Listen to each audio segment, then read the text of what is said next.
Imagine going throughout your entire life, right?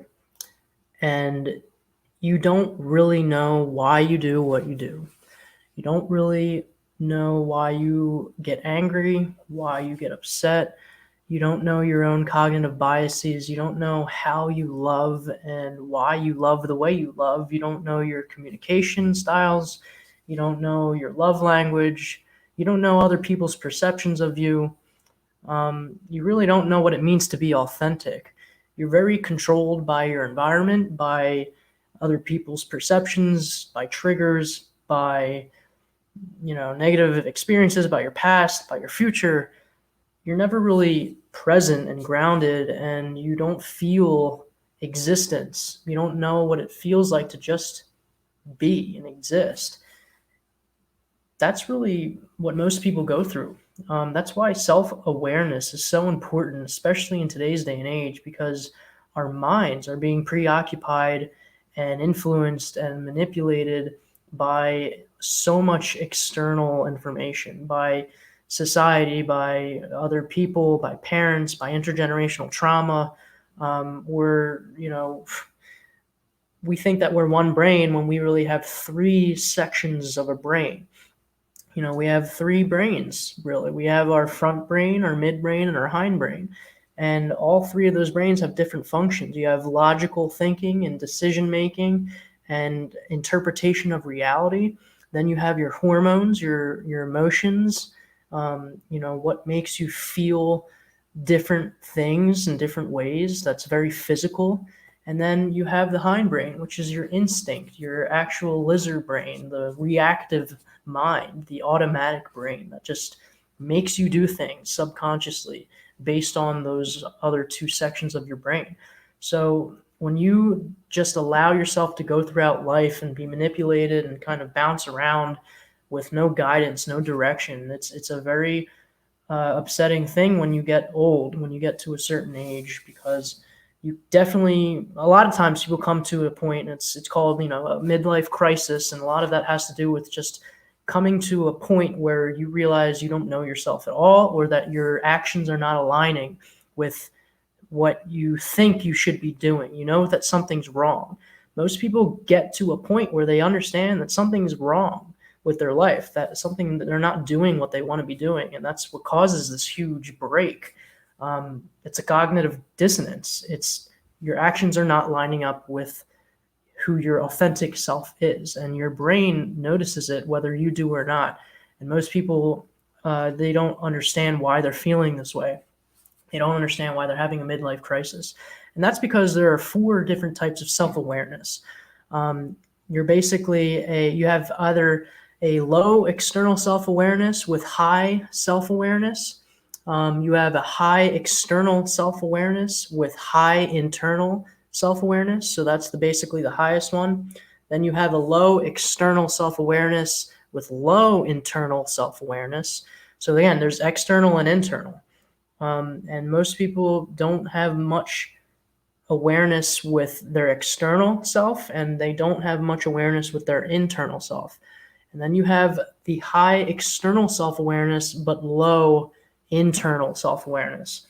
And I can show you an image on that here. So again, most people fall in line really about here. That's why a lot of people are always seeking, they're always searching for external validation, and they're always looking for answers that are outside of their mind. When you practice self-awareness and introspection, it really kind of consolidates that external awareness with the internal awareness, and it integrates it through perspective.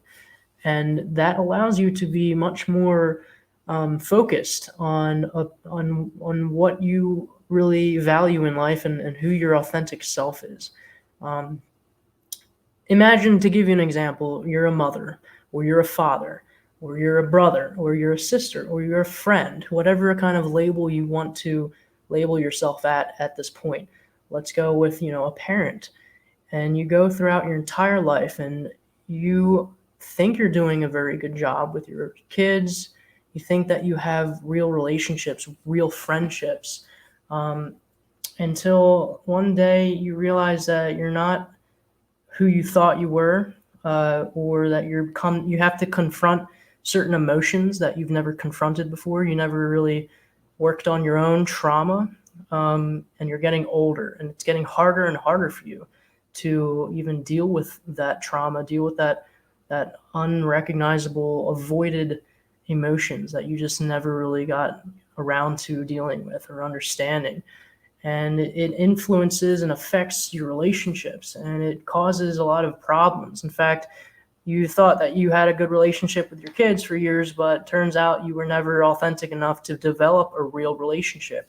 This is what happens when people such as a lot of people who go through trauma, they develop a facade type personality, where they don't want to open up. They can't be vulnerable. They're too afraid to be vulnerable, so they shift their personality and they shift some things around, and they have a facade. They act inauthentic, and they build relationships based off of inauthenticity until the point where it just explodes, and you turn into a lot of toxic relationships that way.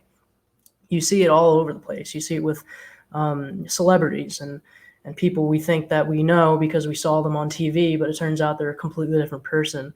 And we kind of, as a society, push away the act of self-reflection and introspection, and that causes a huge cognitive dissonance. We see that these people on TV or whoever value certain things because that's what we're watching on TV, but that's not really who they are. They're not being authentic, they're not being true, they're not being real, and most people like that don't really know who they really are because they were only a product of what everyone else wanted them to be. So I just wanted to get back here and explain the importance of self-awareness, and really kind of give you an example of what it means to be a lot more self-aware, authentic, mellow-minded, grounded, just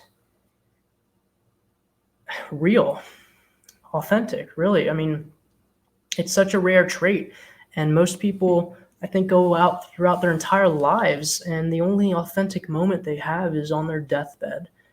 And that should not be the way we live our lives. We should be exuding authenticity. We should be projecting it, cultivating it, developing it, teaching it. It's so hard today to be yourself. We don't even know what that means. So think about that. Think about how much you really know yourself and how much you think you know yourself.